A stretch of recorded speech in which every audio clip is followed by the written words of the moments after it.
అన్న ఏ సినిమా అయినా సరే, అది ఎంత పెద్ద స్టార్ సినిమా అయినా సరే, ఇంత టికెట్ ప్రైస్ అయితే పెట్టకూడదు అనేది చెప్తున్నాను. ఎందుకంటే ప్రతి ఒక్కరికి చూడాలనే ఉంటది సినిమా.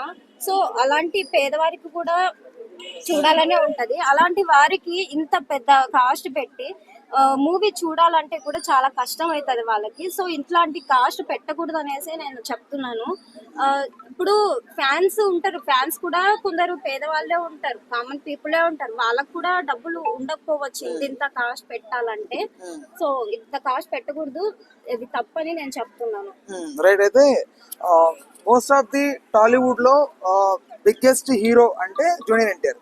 వార్ 2 కి ఆయన ఏమంటాడు producer, so straight Telugu film లాగా మనం దీన్ని తీసుకురావాలి, సో ఇక్కడ హృతిక్ రోషన్ బాలీవుడ్ లో కంటే మనమే ఎక్కువ డబ్బులు కలెక్ట్ చేయాలి అని చెప్పి ఫ్యాన్స్ రెచ్చగొడుతున్నాడు. అలా రెచ్చగొట్టడం ఏమనిపిస్తుంది?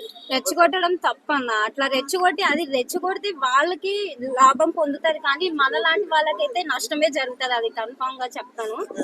సో వాళ్ళకు లాభమే చూసుకుంటారు ఎప్పుడైనా సరే, మన వాళ్ళకి లాభం చూసుకోరు కదా. అది రైట్. ఇప్పుడు ఓవర్సీస్ అంటే లైక్ ఫారెన్ లో అట్లా